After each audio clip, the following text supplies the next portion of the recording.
What it is, what it do, cyber world. It is your girl, the one and only, Ash Brown, and this is the Ash Said It Show. Over 2,200 episodes since 2014, 700,000 streams globally. None of this is possible without you guys. So I thank you so much for all of the love, all the shares, the cares. It makes a huge difference.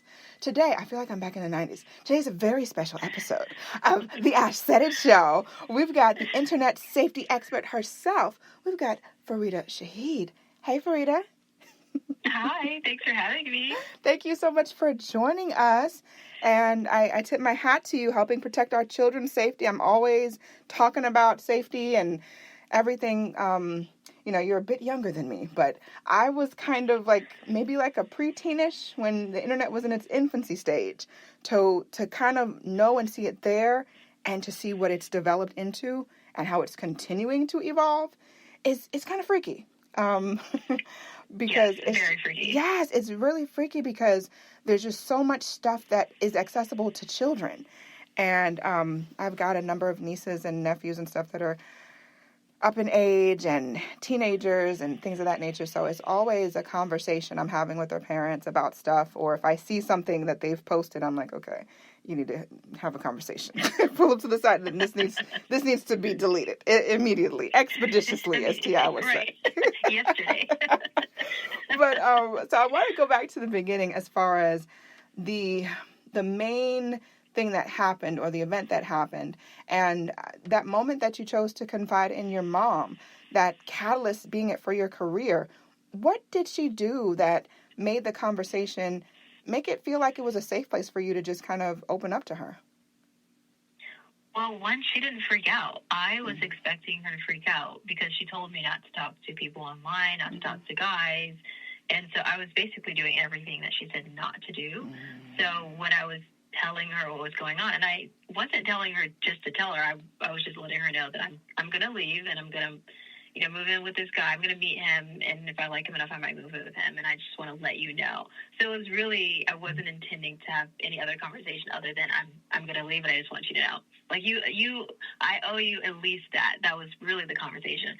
And so her reaction was more, she was just like, oh, okay, well, thank you for letting me know. I didn't know that you were talking to someone. I'm assuming you like him. And so the way that she was asking the questions, it felt like I was talking to someone who was like my college friend when I was in high school, a cool college friend. Gotcha. You've moved from technical cybersecurity to human-centric safe method. How do you convince parents that emotional connection is more of an effective firewall than software? Well, I mean, it doesn't take too much convincing, only because I tell them they don't have to be tech savvy and it's not another thing on their plate. So they're usually in. However, of course, tech is involved, but it's not needed. I don't believe it's needed actually at all to protect your kids online. I do believe it's a great thing to have and it's a great tool. But if you were to the way I think of it is, if you were to take this out, could you still protect your child online? With the safe method, if you took away safe spaces, could you protect your kids online? Never. If you took away accountability, could you protect your child online? Never. If you took away fun, could you protect your child online? Never. If you took away empathy, could you protect your child online? Never. But if you took away parental controls or parental monitoring, could you still protect your child online? Yes. And so that's why I say it's not needed. It's wanted. It's helpful. I recommend it. I think it's great. But if you're not tech savvy and if you don't have it, I don't think that one thing is going to make your child so unsafe online that you might as well hang it up type thing. I like to look at things from a domino effect. Like, what's the biggest domino that if you were to push that domino down, it pushes all the other ones down? And parental controls and parental monitoring, they're just not big enough to fit that. As someone who grew up on the inside of those digital risks, what is the biggest misconception parents may have about what their kids are actually doing online? I think we're forgetting that it is their world. So we're looking at the online space as like a part of their world, but the online space is their world. It's, for instance, it's kind of like thinking, oh, school is just a part of their world. It's like, no, that is their world. It's their world. It's a part of it, but it is their world. And so you can't really take school and say, okay, what happens in school stays in school, and we don't have to discuss school right now. We're going to discuss your life. It's like, well, how can we discuss a child's life when they're in school and not discuss school? Mm-hmm. So I think the biggest misconception is feeling like what goes on the device is a completely different world, and we can shut off that world, mm-hmm. and without understanding that, no, it is their world. So understanding that kids can develop relationships, friendships, mm-hmm. Develop their own sense of imagination, their careers on it. And so the biggest misconception is that, there are good things that my kid can do, and when we talk to my kids about the bad things they shouldn't do versus, mm-hmm. okay, how do you navigate this world? Instead of trying to prevent them from ever going through something, you're mm-hmm. trying to help them navigate it. So I think it's really having conversation with kids, understanding that that's just a world that is their world. Gotcha. How can parents strike the right balance between necessary digital oversight and fostering that independence that those teenagers crave? By the conversations, you will know which ones you have to take over and which ones you can let your child slowly take over, mm-hmm. with your gut feeling. And it never has to be a decision where you have one decision, you follow through on it for years to come until they're out of the house. You can change your mind at any time. So you can decide, okay, I'm going to do this, and then you go, oh, wait, hold on. So for instance, for things like screen time, you can say, okay, I only want you to have 1 hour of screen time a day. Mm-hmm. And then your child is looking back at you like, well, that doesn't make any sense because I have my schoolwork and I have this and I have that. And so you change as you go. So that's what I would say. Gotcha. I like that. You have to adjust. I think that's a big part of it. You have to make those adjustments because there's always going to be some other situation, especially now with school and everything is connected through the web. So, exactly. I agree with that one. Beyond individual families, what is one systemic shift in digital culture that you believe is essential to truly protecting the next generation? I believe putting things more internal instead of external. People are so focused on like what's new and what's coming. Mm-hmm.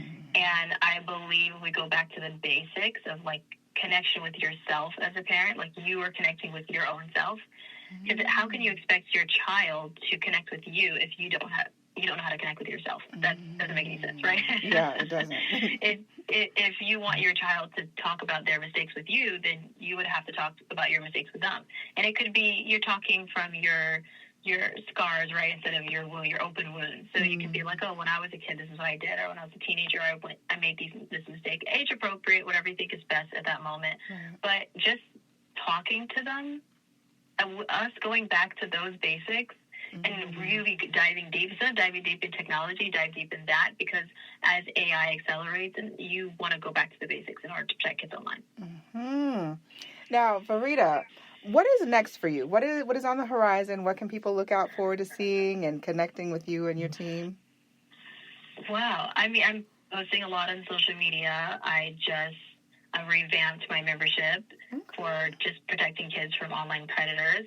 Launching a podcast, going into the hidden lives of teens online and interviewing people who have experienced online abuse and online joy, and children, or former children, as we all are, right?